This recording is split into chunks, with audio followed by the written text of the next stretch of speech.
کبھی آپ نے محسوس کیا کہ عبادت میں اب وہ سکون نہیں ملتا،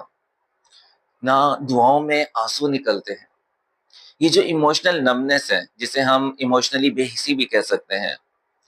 یہ جذبات صرف جذباتی نہیں، یہ اسپریچل بھی ہو سکتی ہے، یعنی روحانی طور پہ بھی ہو سکتی ہے۔ جیسے کہ اللہ تعالیٰ نے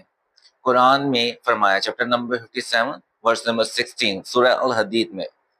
کیا ابھی وہ وقت نہیں آیا کہ مومنوں کے دل میرے ذکر سے پگھل جائیں، لیکن ان کے دل اور سخت ہو گئے۔ سائیکالوجی کے مطابق ٹراما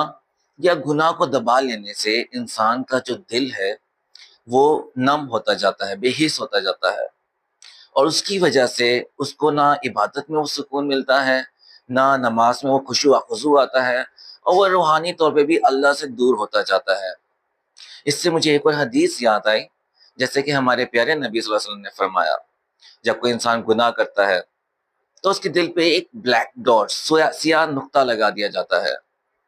اگر وہ توبہ کر لے اور اس سے باز آ جائے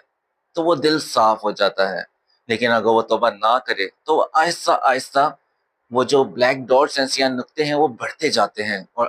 آپ کا پورا دل جو ہے وہ سیاہ ہو جاتا ہے۔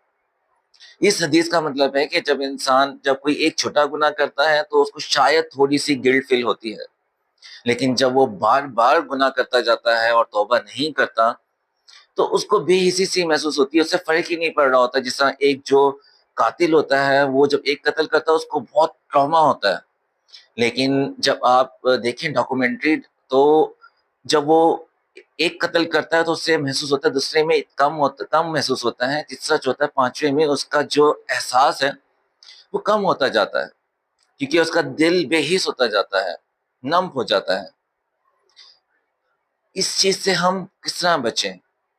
اس سے سب کا بہترین طریقہ اللہ کا ذکر ہے، صبح شام کے اذکار ہیں،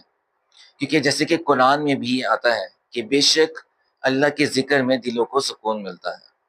اور یہی ہماری دل کی ریکوری کا ایک بہترین راستہ ہے۔